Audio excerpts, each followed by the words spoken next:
오른손 높이 들고 믿음의 고백 함께 선포하겠습니다. 나는 천지를 지으신 여호와께 복을 받는 자입니다. 아멘. 천지를 지으신 여호와께 복을 받는 우리 성도님들과 가정, 교회 되기를 주님의 이름으로 축원합니다. 옆에 있는 성도님들과 우리 인사 한번 할까요? 좌우 돌아보시면서 주님의 이름으로 사랑합니다 인사하겠습니다. 네, 오늘 예배 잘 오셨습니다. 하나님께서 우리에게 은혜 주시고 하나님의 복과 은혜 부어 주실 줄 믿습니다. 요즘에 날이 너무나도 덥습니다. 코로나도 유행하고 있고 여름 감기도 유행한다고 하니 우리 성도 여러분 건강 관리 잘 하셨으면 좋겠습니다. 요즘 한국 날씨는요 동남아 그리고 중동보다 더 덥다고 많이 이야기하더라고요. 잠깐 사진 보여주시면 2018년도 그 뉴스 제목에 있는 사진인데요. 이스라엘에서 온 사람들이 이렇게 얘기해요. 무척 더운 나라인 이스라엘에서 왔는데 한국은 걸어 다닐 수가 없을 정도로 습하고 덥다. 그래서 요즘에는 중동 지역보다 동남아시아 지역보다 한국이 더 덥다고 이야기들을 합니다. 그래서 요즘에요 인터넷에 한국이 이렇게 덥습니다를 인증하는 사람들이 있는데 잠깐 다음 화면 좀 보여주시죠. 왼쪽에 있는 게 뭐냐면요 옥수수를 쪄먹으려고 꺼냈는데요 너무 더워가지고 옥수수 알이 팝콘이 됐어요. 강냉이가 튀겨져서. 그리고 오른쪽은 조개 잡으러 바다에 왔는데요 물이 뜨거워가지고 이 조개가 익어서 입을 다 벌린 거예요. 와, 이만큼 덥습니다. 다음 사진 보면요 어떤 한 친구가 초콜릿 먹으려고 사무실에 놔뒀는데 초콜릿이 이렇게 알갱이로 되어 있어야 되는데 퐁듀처럼 저렇게 다 녹았던 마지막 사진은 이건 되게 웃겨요. 차 장식용이라서 저렇게 젤리 모양의 인형을 놔뒀는데요 녹아버렸어요. 야, 한국이 이렇게 덥습니다. 목사님들끼리 이렇게 만나면은요 요즘 날씨가 너무 덥다라고 이야기를 하면서 목사님들은 뭐라고 이야기하냐면 주님 오실 날이 가까웠다. 그리고 계속해서 덥다고 하고 앞으로 올해가 가장 시원한 날이요라고 얘기를 하잖아요. 결국 더욱 기도하고 예수님 맞이할 준비할 것밖에 없다라는 생각이 듭니다. 누가 그러더라고요. 요즘 날씨는 그냥 더운 게 아니라 살인을 부르는 날씨다. 너무 더우니까 그만큼 덥다고 이럴 때는요 서로 안 건드리고요 조용히 있는 이렇게 더우니 햇볕이 내리 쨍쨍 찌는데 아마 올해는 풍년이 될 것 같아요. 곡식들이 열심히 광합성하고 자랍니다. 조금 있으면 이제 찬바람이 솔솔 불 텐데요. 찬바람이 불면 포도의 시즌이 돌아오지요. 저도 어렸을 때 여름방학이 끝날 때쯤에 그리고 추석 전에 교회에 가면 권사님들이 성찬식 포도주를 만들었던 것이 생각이 나요. 그럼 저는 이렇게 구경했죠. 포도를 제일 좋은 것을 따가지고요. 그것을 깨끗하게 씻어서 큰 이렇게 술통 같은 데에다가 넣고 그리고 설탕을 똑같이 붓고 그리고 옆에서 이렇게 포도 얻어 먹으면서 우리 권사님들이 그 성찬식 포도를 다 마무리 짓고 나서 함께 은혜가 있기를 기도했던 모습이 제 눈에 선합니다. 포도나무 가지에 열매가 맺기 위해서 가장 중요한 것은 지난주에 말씀드렸던 것처럼 포도 가지가 원 줄기에 붙어 있느냐에 대한 질문이었습니다. 즉 연결됨, 공급받음이 정말로 중요합니다. 내가 지금 어떠한 열매를 맺지 못하고 있다면 나는 지금 예수님과 연결되어 있는가, 하나님과 연결되어 있는가를 점검해 봐야 합니다. 꽃꽂이처럼 잠깐 2, 3일 동안은 화려하게 빛날 줄은 모르겠지만 곧 메말라 죽게 되고 그리고 버려지게 된다는 사실을 기억하면 좋겠습니다. 성경은 하나님은 농부시고 예수님은 생명의 참 포도나무이심을 우리에게 알려주십니다. 그리고 성도된 우리는 포도나무 가지에 비유합니다. 우리 성도님들께서 참된 포도나무이신 예수님께 연합함으로 말미암아 꼭 붙어 있어서 공급받아 하나님의 풍성한 열매 누리시기를 주님의 이름으로 축원합니다. 우리가 열매를 많이 맺으면 하나님께 영광이 되고 우리는 예수님의 제자인 것이 세상 가운데 드러날 것입니다. 오늘 말씀은요, 지난주와 연장선에서 예수님과 연합한 성도들이 어떠한 열매를 맺어야 하는 것인가에 대한 구체적인 말씀이 기록됩니다. 먼저 결론부터 말씀드리면요, 우리가 예수님과 연합하여 맺는 첫 번째 열매는 바로 사랑입니다. 성경 말씀 좀 보도록 하겠습니다. 성경 말씀 15장 9절 성경 보겠습니다. 아버지께서 나를 사랑한 것 같이, 그러니까 하나님 아버지께서 예수님을 사랑한 것 같이 나도 예수님도 너희를 성도들을 사랑하였으니 나의 사랑 안에 거하라 라고 말씀합니다. 성부 하나님께서 성자 예수님을 사랑한 것 같이 나도 너희를 사랑하였다라고 말씀합니다. 여기에서 중요한 사실이 하나 있는데, 성도가 먼저 기억해야 할 것은 내가 예수님한테 내가 누구를 사랑해 주세요, 사랑하게 해주세요, 사랑이 많게 해주세요 기도하는 것보다 더 중요한 것은 지금 내가 예수님의 사랑을 받고 예수님의 사랑 안에 거해야 다른 사람을 사랑할 수 있다고 성경은 이야기하는 것입니다. 아버지께서 나를 사랑하시는 것 같이 나도 너희를 사랑하였으니 나의 사랑 안에 거하라. 우리는 누구를 사랑하게 해주세요라는 기도보다 먼저 해야 할 것은 하나님, 내가 예수님의 사랑 안에 거하게 해주세요라고 기도하는 것이 먼저입니다. 어린이들, 유치원생 아이들을 데리고 비행기를 타다 보면 보호자들에게 가르치는 것이 하나 있습니다. 만약에 비행기가 난 기류를 만나서 머리 위에 있는 산소 호흡기가 떨어지게 되면 우리 성도 여러분, 보호자니까 아이들에게 먼저 산소 호흡기를 씌워주라고 가르칠까요? 자기 먼저 쓰라고 가르칠까요? 우리가 일반적으로 생각을 할 때 어린 아이들을 먼저 씌워줘야 할 것처럼 생각하잖아요. 그런데요, 승무원들은요, 만약에 비상사태가 와서 위에서 산소 마스크가 떨어지면 보호자가 먼저 쓰고 그리고 나서 자녀들을 챙기라고 이야기를 합니다. 왜냐하면 보호자가 먼저 안정을 찾고 옆에 사람을 도와줘야 된다는 것, 이것은 굉장히 중요한데요, 만약에 요즘처럼 날씨가 덥고 정말 짜증나고 살인을 부르는 날씨인데요, 내가 땀나고 더워 죽겠는데 다른 사람을 신경 쓸 겨를이 있을까요? 없을까요? 없습니다. 내 배가 고프면요, 다른 사람 배고픈 거 신경 안 씁니다. 내가 더우면 다른 사람 더운 거 신경 안 씁니다. 인간이 그래요. 그러니까 예수님께서 우리에게 먼저 말씀하시는 건 뭐냐면, 너가 다른 사람을 먼저 사랑할 것이 아니라 너가 그 사랑 안에 거하여야 한다라고 우리에게 먼저 말씀하고 있습니다. 이제 예수님은 우리에게 사랑의 방법론을 이야기하시는데, 오늘 말씀 15장 10절을 보겠습니다. 내가 아버지의 계명을 지켰고 그의 사랑 안에 거하는 것 같이 너희도 내 계명을 지키면 내 사랑 안에 거하라. 예수님께서도 하나님의 계명을 지키셨으니 너희도 예수님의 계명을 지키라라고 우리에게 말씀합니다. 11절에는요, 내가 이것을 너희에게 이르는 것은 내 기쁨이 너희 안에 있어서 너희의 기쁨을 충만하게 하려는 것이다. 즉 예수님의 기쁨은 성도들 안에 있고 성도들의 기쁨을 충만하게 하는 것이다라고 성경을 강조합니다. 그리고 12절 말씀 조금 무섭고 두려운데요, 내 계명은 곧 내가 너희를 사랑한 것 같이 너희도 서로 어떻게 하라고요? 사랑하라. 그러니까 예수님께서 나를 사랑하라는 그 사랑의 감정과 느낌과 가치관과 동일하게 내가 다른 사람을 어떻게 하라는 거죠? 사랑하라. 즉 하나님께서 내게 주신 그 사랑으로 내 이웃을 사랑하라라는 뜻입니다. 예수님은 하나님의 계명을 지키셨고 우리도 그 계명을 지켜야 합니다. 예수님께서 그 계명을 지키시는 이유는 예수님의 기쁨이 성도들 안에 있고 예수님의 계명은 우리를 사랑하신 십자가의 은혜라라고 우리에게 성경은 이야기합니다.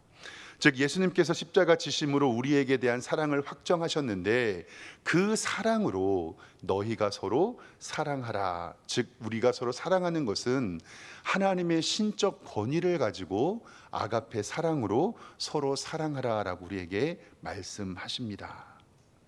이것은 바로 참 포도나무이신 예수님과의 연합할 때 우리가 얻게 되는 첫 번째 열매인데요, 오늘 말씀 지난주에 8절 말씀을 잠깐 보면요, 이렇게 기록되어 있습니다. 너희가 열매를 많이 맺으면 내 아버지께서 영광을 받을 것이요 너희는 내 제자가 되리라. 여기에서 우리에게 말씀하시는 첫 번째 열매가 바로 이 사랑입니다. 우리 삶의 열매, 하나님께 영광, 그리고 예수님의 제자의 도, 이것은 예수님께서 새 계명으로 말씀하셨는데 제자들의 발을 씻겨 주시면서 요한복음 13장 34절 말씀을 통해서도 우리에게 알려 주셨습니다. 새 계명을 너희에게 주노니 서로 사랑해라. 내가 너희를 사랑한 것 같이 너희도 서로 사랑하라. 너희가 서로 사랑하면 이로써 모든 사람이 너희가 내 제자인 줄 알리라. 예수님께서는 우리에게 새 계명을 주셨는데 예수님께서 나를 사랑한 것 같이 너희도 서로 사랑하라라고 얘기하고 너희가 서로 사랑하면 이 모든 사람이 내 제자인 줄 알리라. 이 말씀을 조금 반대급부로 보면요, 사랑하지 않으면 제자가 아니다. 계명도 지키지 않는다. 연합되지 않는다. 열매도 없다라는 말씀입니다. 그러나 우리가 이 말씀을 바라보면서 중요하게 생각해야 할 것은 왜 이렇게 사랑이 중요하냐면 바로 저 사랑의 본질이 하나님이시고 하나님은 사랑이시다라고 우리에게 분명히 말씀하고 계시기 때문에 그렇습니다. 그리고 예수님께서는 십자가 지심으로 그 사랑을 우리에게 완성해 주셨습니다. 우리에게 열매를 말씀하시는데 저는 갈라디아서 5장 22절부터 있는 성령의 9가지 열매를 우리에게 알려주시잖아요. 그런데 이 9가지의 열매가 동시다발적으로 일어날 수 있고 순서적으로 일어날 수도 있지만 저는 첫 번째 열매가 사랑이라는 것에 정말 중요하다고 생각합니다. 오직 성령의 열매는 사랑과 희락과 화평과 오래 참음과 자비와 양성과 충성과 온유와 절제니 이 같은 것을 금지할 법이 없느니라. 그리스도 예수의 사람들은 육체와 함께 그 정욕과 탐심을 십자가에 못 박았느니라. 우리가 누누이 알고 있는 9가지의 성령의 열매는요, 모두 사랑이 포함되어 있음을 알 수 있습니다. 희락도, 화평도, 오래 참음도, 자비와 양성과 충성도, 온유와 절제도 우리가 다른 사람을 사랑하지 않으면 이룰 수 없음을 성경은 이야기합니다. 하나님께서는 예수님을 보내셔서 나를 사랑하시는 그 사랑으로 너희도 서로 사랑하라라고 말씀하시는데 구체적인 방법론을 오늘 13절에 말씀하고 계십니다. 보세요. 13절입니다. 사람이 친구를 위하여 자기 목숨을 버리면 이보다 더 큰 사랑이 없다. 14절에 너희는 내가 명하는 대로 행하면 곧 나의 친구다. 즉 예수님께서 나를 위하여 십자가 지신 그 사랑으로 너희도 친구를 위하여 자기 목숨을 버리는 것이 가장 큰 사랑이라고 우리에게 말씀합니다. 말씀 준비하면서 저도 자신이 없었습니다. 너무 힘들고 어려운 말씀입니다. 지금 예수님께서 우리에게 이렇게 물어보십니다. 지금 너희들은 사랑하고 있느냐? 지금 너희들은 사랑하고 있느냐? 내가 너희들에게 새 계명 주었잖아. 그게 제자도고 그게 열매고 그게 나의 친구가 되는 길인데 지금 너 사랑하고 있느냐? 말씀을 증거하는 박 목사도 설교하는 저도 이 말씀이 너무 힘들어서 설교를 작성하다가 몇 번씩 중단을 했습니다. 내가 좋을 때, 내가 기쁠 때, 내가 배부를 때는 사랑할 수 있을 것 같아요. 그런데 내 실력이 너무나도 형편없어서 요즘처럼 조금만 짜증나고 덥고 힘들고 이럴 때는 사랑이라는 단어가 내 입에서 멀어진다는 것을 스스로 깨닫습니다. 사랑하는 성도 여러분, 설교 전에 제가 꼭 좌우 돌아보면서 주님의 이름으로 사랑합니다 라고 인사시키잖아요. 근데 정말 그게 인사뿐일까요? 저는 그 인사가 성경에서 가장 중요한 기본 진리가 아닐까 생각을 합니다. 예수님께서 나를 사랑한 것 같이 나도 너희를 사랑하라. 내 감정, 내 기분, 내 상태에 따라 달라지는 사랑이 정말 예수님께서 주시는 사랑이 맞을까? 가정에서, 직장에서 또는 학교에서, 교회에서 우리는 정말로 사랑하고 있는 것이 맞을까라는 질문에 저도 대답하기가 어려웠습니다. 사랑하는 성도 여러분, 인간의 죄성을요 너무 얕게 보지 마십시오. 우리의 본성은 본질상 진노의 자녀입니다. 선한 곳이라고는 한 군데도 찾아볼 수 없고, 만약에 예수님을 믿지 않았다면 참된 사랑의 의미를 깨닫지도 못했던 것이 바로 우리의 인생입니다. 솔직히 말해서요, 내가 다른 사람과 함께 산다는 거, 함께 일한다는 거, 이거 쉬운 일이 아닙니다. 달라도 너무 다릅니다. 이것 자체가 너무 힘이 들고 큰 스트레스고 어려움이고 괴로움입니다. 달라도 너무 다르고 맞는 구석이 하나도 없습니다. 내가 결정했고 내가 낳은 자녀들도 내가 감당하지 못해서 미울 때가 너무나도 많이 있습니다. 그런데 어떻게 우리 믿음의 선배들은 그렇게 사랑하며 사셨는지 참 고개가 숙여집니다. 우리 믿음의 선배님들께 한번 여쭤보고 싶어요. 어떻게 그렇게 사랑하고 사셨는지. 저는 도저히 자신이 없습니다. 저도 힘들고 어려운 일이지만 오늘 성경 말씀을 통해서 조금 답을 찾아보도록 하겠습니다. 우리는 어떻게 해야 사랑의 열매를 맺으며 살아갈 수 있을까? 그것은 아까 서두에 말씀드렸던 9절 말씀을, 성경을 좀 다시 읽어보도록 하겠습니다. 아버지께서 나를 사랑하신 것 같이 나도 너희를 사랑하였으니, 다 같이 읽어볼까요? 시작. 나의 사랑 안에 거하라. 아멘. 이것이 우리가 사랑할 수 있는 유일한 방법입니다. 예수님 사랑 안에 거하는 것이 우리가 사랑할 수 있는 유일한 방법입니다. 사랑해 보신 분들은, 사랑 안에 거하시는 분들은 다 아실 거예요. 사랑하면 세상이 얼마나 아름다워 보이는지. 참 신기해요. 이게 사랑의 속성인데요. 힘들고 괴롭고 어렵고 스트레스가 있어도요, 내가 사랑 안에 있다, 사랑을 받고 있다라고 생각을 하면 그것을 이길 수 있는 힘이 생깁니다. 처음 예수님 믿었을 때의 그 기쁨과 감격, 그때 생각해 보시면요, 환난과 핍박이 와도 다 이기실 수 있을 거라고 생각이 됩니다. 즉, 내가 예수님 사랑 안에 거하고 있으면 그것이 바로 우리가 사랑할 수 있는 방법이라는 것을 기억하시길 바랍니다. 박 목사도 목사의 이렇게 폼이 있잖아요. 그리고 늘 우리 성도님들 앞에서 단정한 모습만 보여드리고 있어서 속아주셔서 이렇게 설교할 수 있는데요, 저는 개인적으로 굉장히 까칠하고 비판적인 사람이에요. 어떤 일을 하게 되면 잘 되는 것보다는 안 될 것이 생각이 들고, 차를 타고 어디로 가면 도착할 것을 생각하는 것보다 바퀴가 빵꾸 나지는 않을까, 비가 오지 않을까, 선천적으로 그렇게 좀 세팅이 되어 있는 사람입니다. 시간에 좀 민감하고 정리정돈이 안 되면 화가 나요. 그리고 제 계획대로 안 되면 그 일이 진행하기 싫습니다. 특별히 주변 정리가 안 되면 집중이 안 되는 그러한 기질을, 아주 못난 기질을 가지고 있습니다. 그런데 다만 제가 이렇게 목회하고 사역할 수 있는 것은 제 주변 분들이 저를 참아주시고 인내해 주시고 견뎌 주셔서 이렇게 목회 일을 감당합니다. 친구들과 약속을 하잖아요. 근데 만약에 이유 없이 그 친구가 조금 5분이라도 늦거나 이유 없이 연락 안 하면요, 저는 그 친구랑 약속을 하지 않습니다. 그리고요, 다시는 그 친구를 만나지 않아요. 그리고 신방 시간이 성도님들이 지각해도 그냥 출발해 버리고 맙니다. 정말 못된 성격이지요. 그래서 저와 함께 있었던 주변 사람들이 많이 힘들어했던 모습을 저 직접 보았습니다.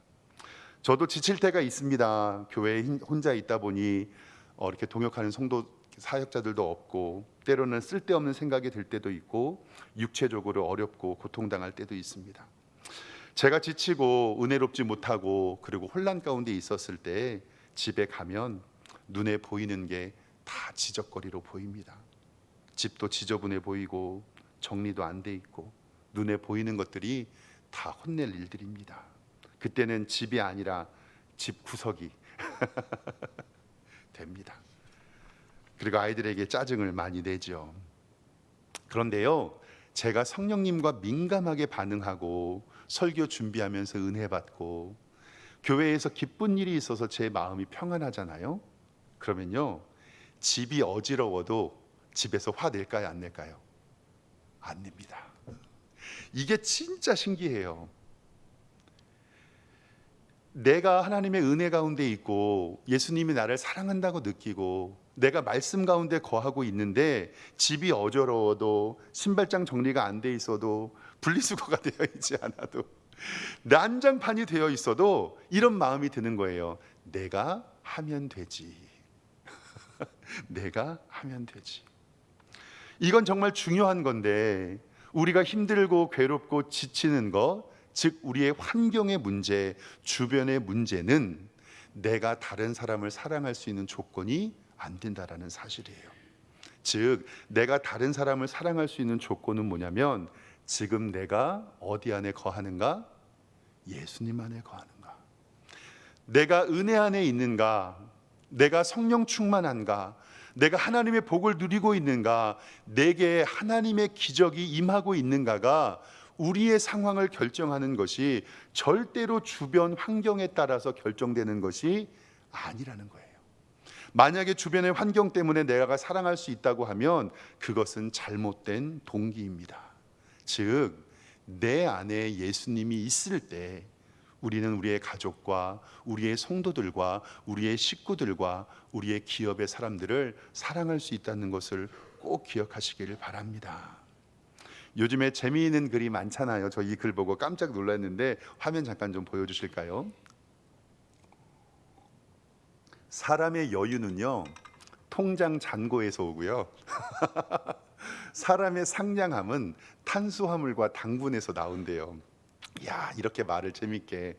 그래서 우리가 항상 힘들고 짜증나는 이유는 통장 잔고가 없고 다이어트 때문에 탄수화물과 당분을 먹지 못해서 그렇지 않을까. 사랑하는 성도 여러분, 그런데요 그리스도인의 여유는요 하나님의 사랑에서부터 나오고요 그리스도인의 상냥함은 예수 그리스도의 십자가로부터 기인한다는 사실을 꼭 기억하시길 바랍니다. 내가 은혜 받으면요 사랑하게 되어 있고 내가 하나님 앞에 하나님 사랑 안에 거하면 세상이 아름다워질 줄 믿습니다. 결국 우리가 사랑하냐 못하냐의 문제는 우리의 환경과 주변과 감정 그리고 우리의 애씀의 문제가 아니라는 사실이에요. 바로 신앙의 본질인 내가 예수님 안에 거하고 있는가.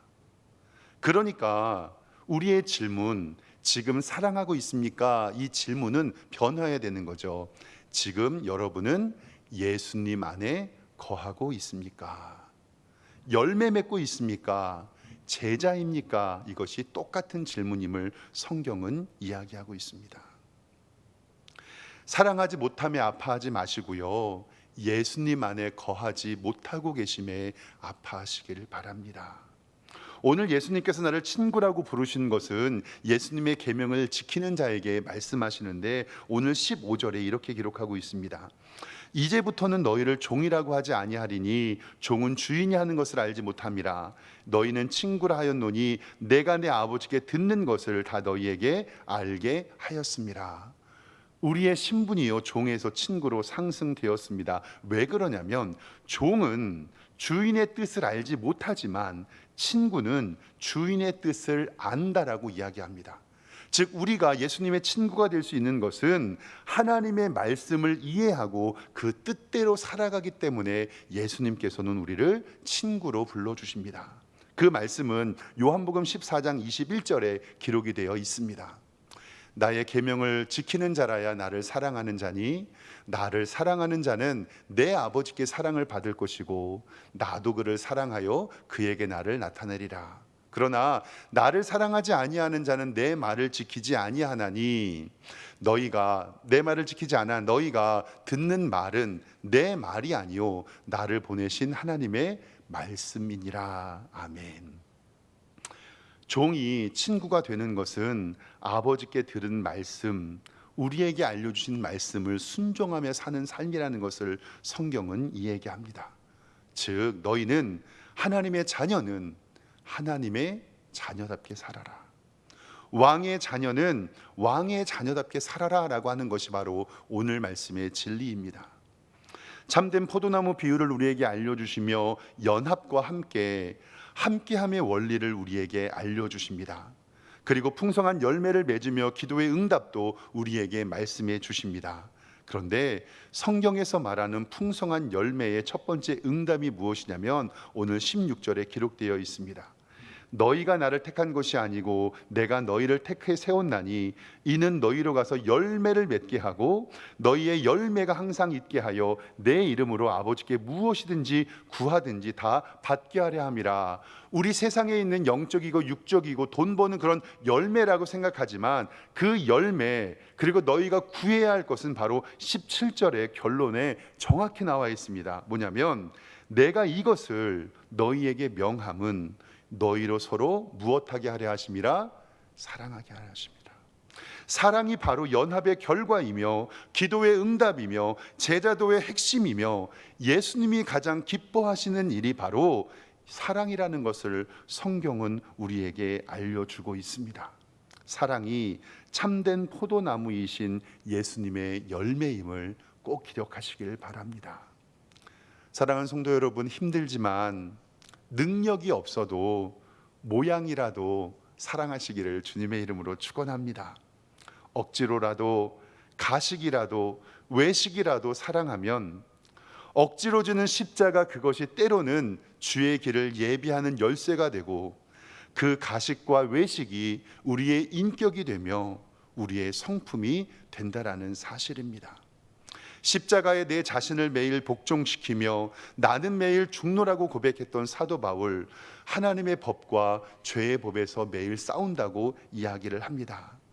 우리가 해야 할 것은 힘들고 어렵지만 그 자리를 지키며 웃지 못할 상황에도 웃는 것, 기뻐하지 못할 상황에도 기뻐하는 것, 감사하지 못할 상황에도 감사하는 것, 기도하지 못할 상황에도 기도하는 것, 그리고 마지막으로 사랑할 수 없는 상황에도 사랑하는 것, 이것이 우리의 열매이며 우리의 응답이며 제자도이며 주님의 자녀로 살아가는 방법임을 성경은 우리에게 말씀하고 있습니다. 사도 바울은 빌립보 교회 성도들에게 항상 복종하며 두렵고 떨림으로 너희의 구원을 이루라고 말씀하십니다. 그리고 신앙생활 할 수 있을 때 억지로라도 그리하라라고 하시면서 그리스도의 믿음의 법을 빌립보서 2장 1절에서 8절에 우리에게 보여주셨습니다. 잘 보세요. 빌립보서 2장 1절은 보면요, 그러므로 그리스도 안에서 무슨 권면이나 사랑의 무슨 위로나 성령의 무슨 교제나 긍휼이나 자비가 있거든. 1절이 멋있게 쓰여졌는데 1절을 정리하면 이거예요. 너희들이 교회 생활을 할 때에 라는 뜻입니다. 2절에 보면은요, 마음을 같이 하고 사랑을 가지고 뜻을 합하여 한 마음을 품으라라고 얘기하는 것은요, 너희가 교회 생활을 하다 보면 뜻이 다르고 서로 사랑하지 못할 때가 있다라는 것을 얘기해요. 3절에 아무 일에든지 다툼이나 허용으로 하지 말고 오직 겸손한 마음으로 각각 자기보다 남을 낮게 여긴다는 것은 뭐냐면요, 교회 생활을 할 때 뜻이 다를 때 그래 너 잘났어 이렇게 이야기하는 사람이 생기고요. 4절 말씀 보면 각각 자기 일을 돌볼 뿐더러 또한 각각 다른 사람의 일을 돌보아 너희의 기쁨을 충만케 하라라는 것은 너만을 생각하지 말고 다른 사람을 생각하라라고 우리에게 말씀합니다. 그리고 교회 생활을 할 때 마지막으로 5절과 6절 보면 너희 안에 이 마음을 품어라.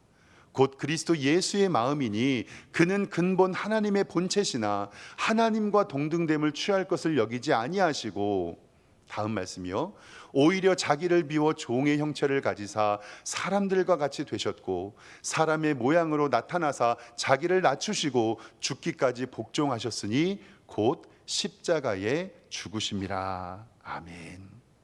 사랑하는 성도 여러분, 사랑하지 못할 때 주님의 마음을 가지십시오. 저도 사랑이 부족하고 까칠한 목사이지만 숨어 보겠습니다. 감추어 보겠습니다. 그리고 예수님의 사랑이 있도록 노력해 보겠습니다.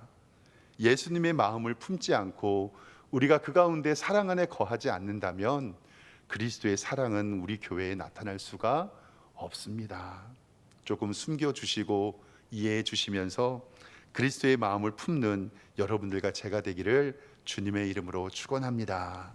기도하겠습니다. 하나님 아버지, 은혜와 사랑에 감사합니다. 허물과 죄로 죽었던 우리에게 예수님의 복음이 심겨졌고 우리에게 포도나무 열매를 맺으라고 말씀하십니다. 성경을 바라보니 그 열매는 그리스도의 사랑을 실천하며 내 이웃을 내 몸과 같이 사랑하라 하신 하나님의 말씀임을 기억합니다. 내가 이것을 너희에게 명함은 너희로 서로 사랑하게 하려 함이라. 하나님, 우리에게 사랑의 마음 주시고 주님의 마음 주시고 십자가를 바라보며 종의 형체를 가진 예수님의 마음을 묵상할 수 있는 은혜의 마음을 허락하여 주시옵소서. 예수 그리스도의 이름으로 기도드리옵나이다. 아멘.